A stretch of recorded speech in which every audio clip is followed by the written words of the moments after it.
The contract sat between us like a guillotine. Adrian's fingers, adorned with a watch worth more than my entire childhood, tapped the clause in silence. Then his eyes, those analytical, emotionally guarded eyes, met mine. Micah will have everything he needs, Imani, except my name. That belongs to the children we'll make together. Pure, uncomplicated. Mine. Imani stands in the master suite of Westbrook Manor, her reflection fractured across 3 angled mirrors. Her sleek hair is pulled into a low, polished bun, her cream blouse tucked into high-waisted trousers, the uniform of a woman who has finally escaped. She is breathtaking, commanding, a portrait of controlled fire, but her eyes betray her. They keep darting to the doorway where Micah's soft sweater and neat sneakers were visible just moments ago. Before we dive into the heart of Imani's choice, I want to say a huge thank you for being here. This story is a journey through some very dark places, and your support is the light that keeps this channel going. If you're ready for the truth, please hit the like button and subscribe to join our community. Your support truly means the world to me. Micah. Her 6-year-old son with warm brown skin and eyes too knowing for a child. He is the boy who held her hand through evictions, who never complained when dinner was cereal. He is her innocence wrapped in resilience, the proof that she survived what should have broken her. Then Adrian Westbrook enters, tall, broad-shouldered, impeccably groomed in his signature midnight blue suit. He doesn't look at the doorway. To him, Micah isn't a child. He's a footnote in someone else's story, a complication that threatens the pristine Westbrook lineage. Adrian offers her marble and power, designer silence, and global respect. He offers her a life where she'll never be small again. But to wear the crown, she must make her son invisible, ship him to a boarding school under a false surname, erase him from photos, from galas, from her new identity. The billionaire who built empires from silence demands she do the same with her past. And Imani, haunted by the terror of returning to nothing, must choose. Is her son her anchor, or the weight that will drown them both? The apartment was small enough that Imani could hear Micah breathing from the kitchen. She stood at the chipped counter, her hands braced against the edge, staring at the eviction notice pinned beneath a refrigerator magnet shaped like a sunflower. 30 days. The paper was already creased from how many times she'd folded and unfolded it, as if the words might rearrange themselves into something kinder. Behind her, Micah sat cross-legged on the worn carpet, building a city from old cereal boxes and tape. He was 6, but his silence carried the weight of someone much older. He never asked why they moved so often, why his sneakers were always half a size too small, why dinner was sometimes just toast with butter scraped thin. He just watched her with those large, observant eyes and smiled when she needed him to. "Mama," he said softly, not looking up from his cardboard towers. "Can we stay here? I like this one." Imani closed her eyes. They'd been in this apartment for 4 months, the longest stretch in 2 years. He'd made a friend downstairs, a boy who shared his toy cars, and she could hear them laughing through the floorboards some afternoons, and the sound was so pure it made her chest ache. "We'll see, baby," she whispered, her voice steady even as her hands trembled. She turned to look at him. His hair was freshly shaped, edges crisp because she'd learned to cut it herself. His sweater was clean, layered over a collared shirt she'd found at the thrift store and altered to fit. He was beautiful. Radiant. Even in a room with peeling paint and windows that rattled in the wind, he glowed. He looked up then, catching her staring, and his smile bloomed, bright and entirely trusting. "I made you a building," he announced, holding up a lopsided structure with "Mama" scrawled across it in crayon. "It's the strongest one. Nothing can knock it down." Imani crossed the small space and knelt beside him, pulling him into her arms. He smelled like the cheap lavender soap they shared, like innocence and resilience, and every reason she woke up fighting. She pressed her lips to his forehead and held him tighter than she meant to. "You're my anchor," she murmured against his coiled hair. "You know that?" "What's an anchor?" he asked, pulling back to study her face. "It's the thing that keeps you steady when everything else is trying to pull you under." He considered this with the seriousness of a judge, then nodded. "Then you're my anchor too." Later, after he'd fallen asleep on the couch because the bedroom was too cold, Imani sat in the dark and stared at the eviction notice. Her phone buzzed. A message from the temp agency. "No shifts available this week." Another buzz. A notification from her bank. "Insufficient funds." She looked at Micah, his small chest rising and falling in perfect rhythm, his hand still clutching the cardboard building he'd made for her. She would do anything to keep him safe, anything to never let him feel small. 6 months earlier, Imani met Adrian Westbrook at a charity gala she had no business attending. She'd won the ticket in a raffle at Micah's school. Some fundraiser where desperate parents bought chances at mingling with Manhattan's elite. She almost didn't go. The ivory blouse she wore that night was 3 years old. Pressed so many times the collar had started to fray. But she went anyway, chin lifted, controlled fire burning behind her eyes. Adrian noticed her immediately. Not the way men usually noticed her. Hungry, presumptuous, loud. His gaze was clinical, surgical. He watched her move through the crowd with the precision of someone evaluating an acquisition. When he finally approached, his charcoal suit seemed to absorb all the light in the room. "You're the only person here who looks like they'd rather be somewhere else," he said. His voice was smooth, controlled. "I respect that." Imani turned, meeting those intense, analytical eyes. "Maybe I just have better places to be." "Do you?" It wasn't a question. It was a challenge. They talked for 2 hours. He never asked about her struggles, but somehow he knew. He catalogued every carefully chosen word, every deflection when the conversation drifted toward her personal life. When she mentioned Micah just once, casually, something flickered across Adrian's face. Not warmth, calculation. "A son," he said, as if filing it away. "You've built something beautiful from nothing." She thought it was admiration. She didn't see the strategic mind already working, already measuring the distance between the woman he wanted and the child he didn't.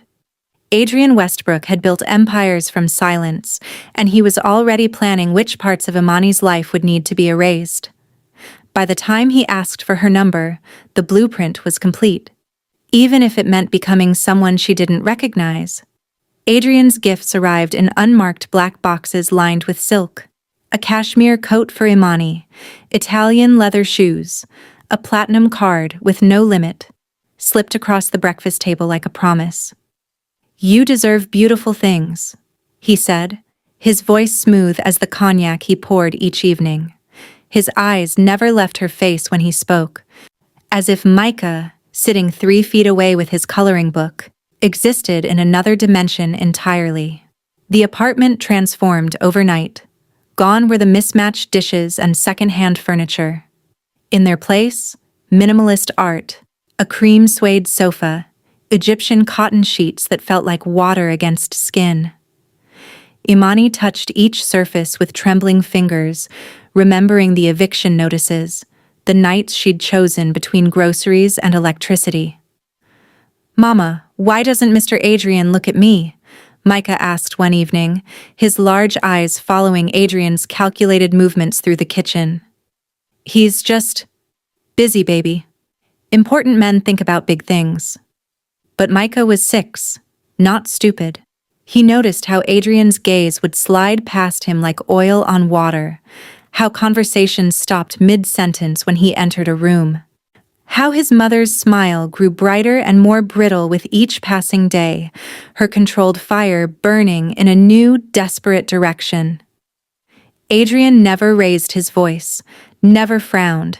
He simply erased Micah through perfect strategic silence. When the boy showed him a drawing, Adrian would turn to Imani instead.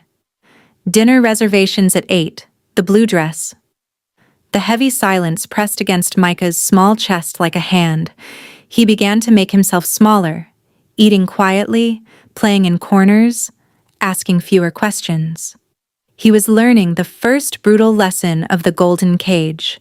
Some people's love has terms and conditions. And his mother, drowning in understated luxury, was too afraid of losing it all to hear her son slowly disappearing. The proposal happened in Adrian's private study, where even the air felt expensive. Imani sat across from him in a leather chair that probably cost more than her old apartment, watching him slide a velvet box across the mahogany desk. Inside, a diamond caught the lamplight like captured fire.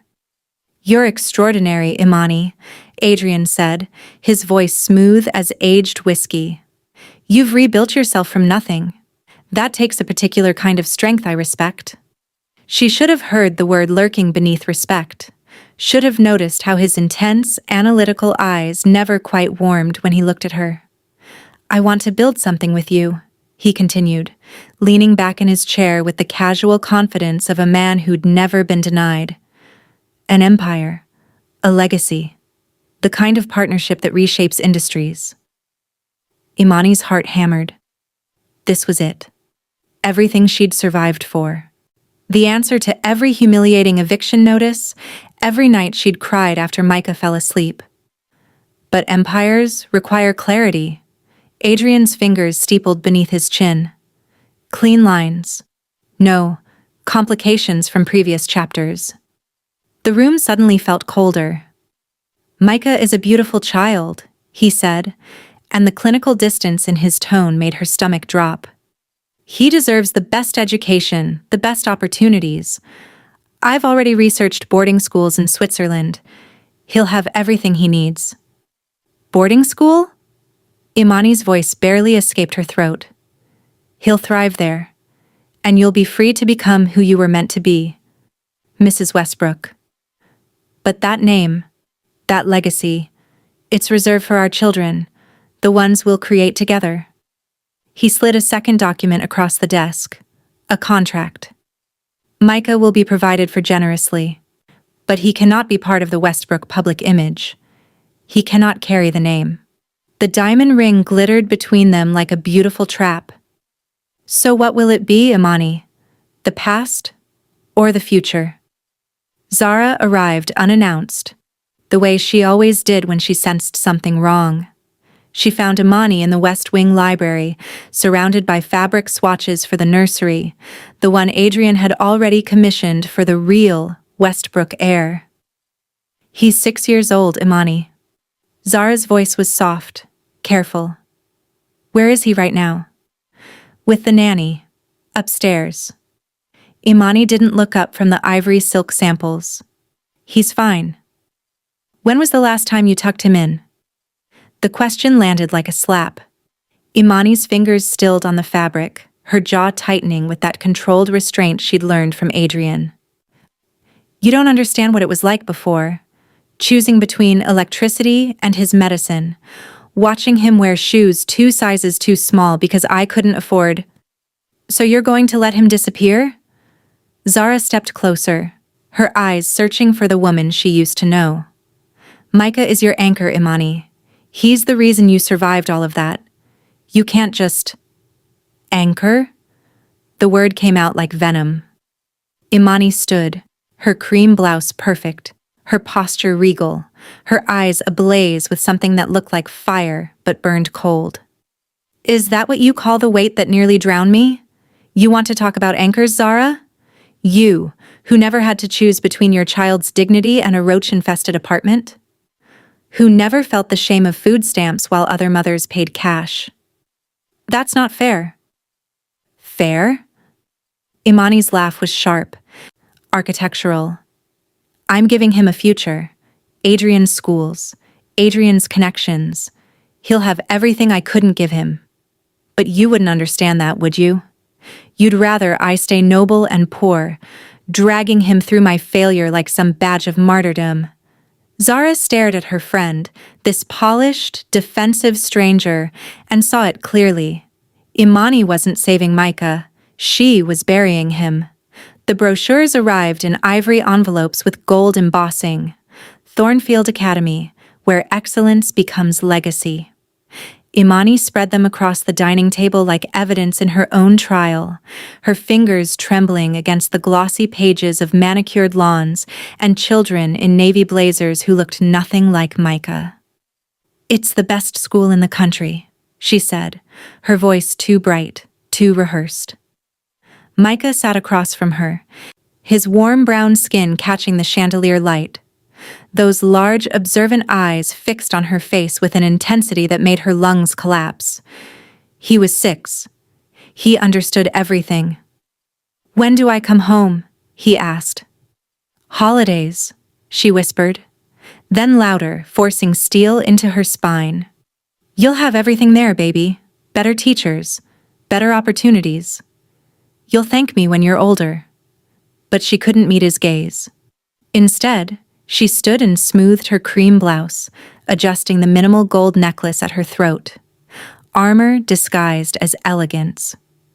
Behind her, Adrian leaned against the marble counter, his midnight blue suit perfectly pressed, arms folded in that strategic posture she'd once found commanding. Now it looked like satisfaction. He didn't speak. He didn't need to. His presence was approval, a silent nod that she was finally becoming the woman he'd married, the one unencumbered by ghosts. Over the following weeks, Imani practiced distance like a language. She stopped tucking Micah in, stopped reading bedtime stories, stopped letting him crawl into her bed when nightmares woke him. "You're a big boy now," she'd say, redirecting him back to his room, her heart fracturing with each closed door. Micah stopped asking questions.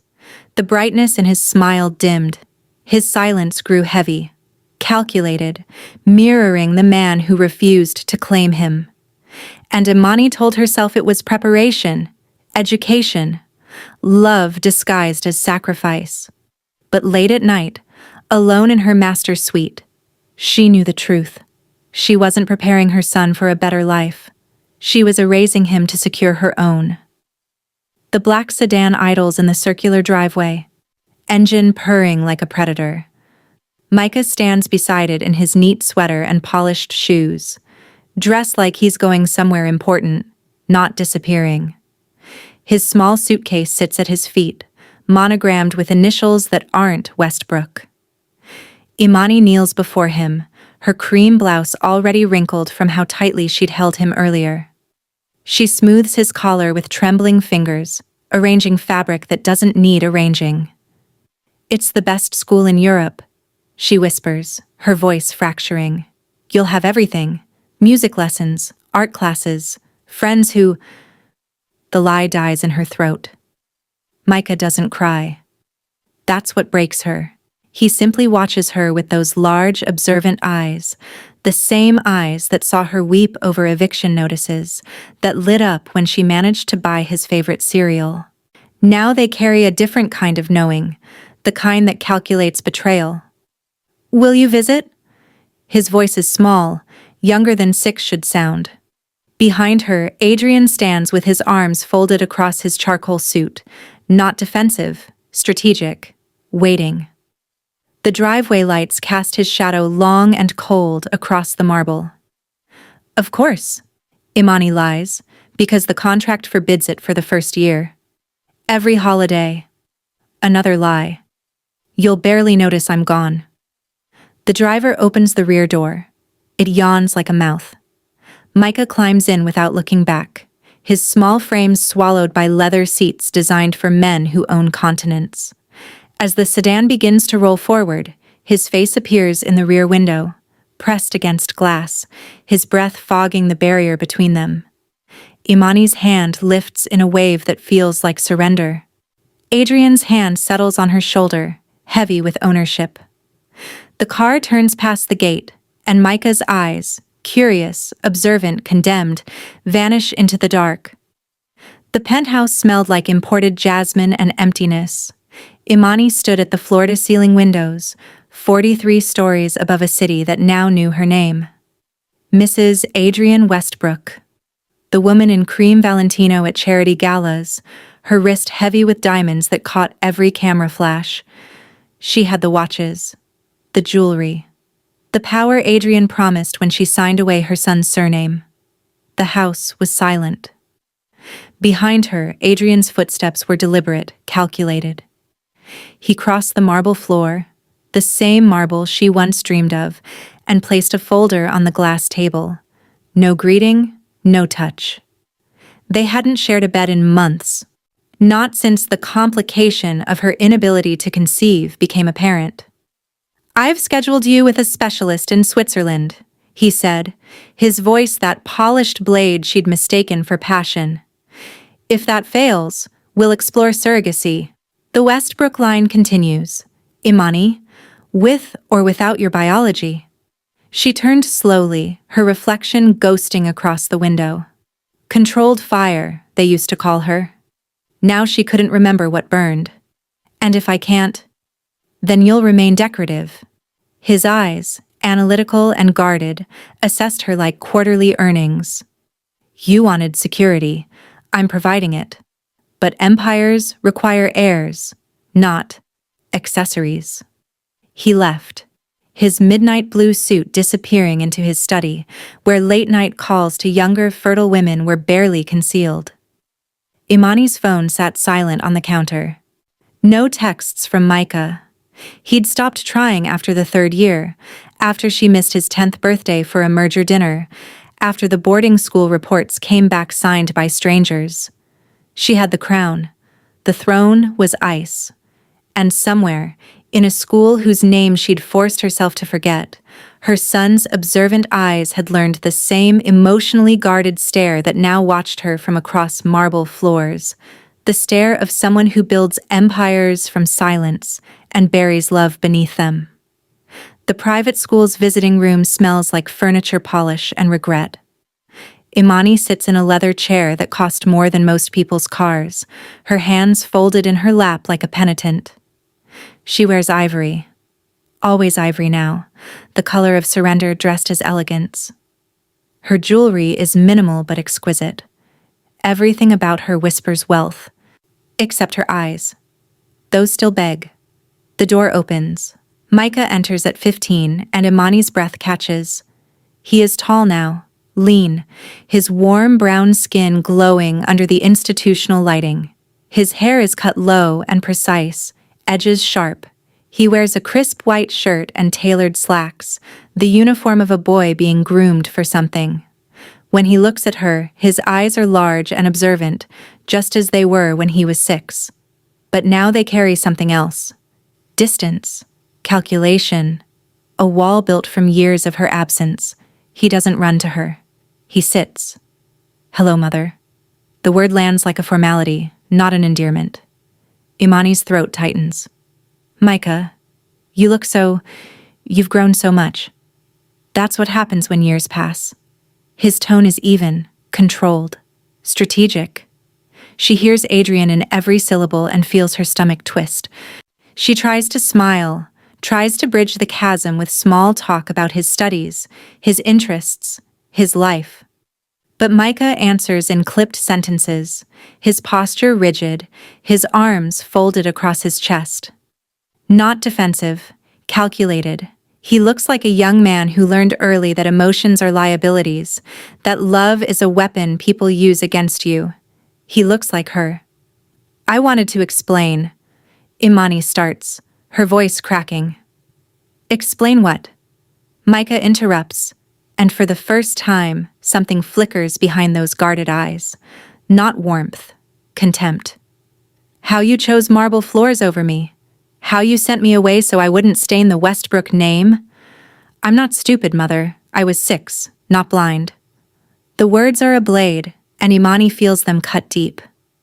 She reaches for his hand, but he pulls away, his jaw set in that same controlled restraint she once found so attractive on Adrian's face.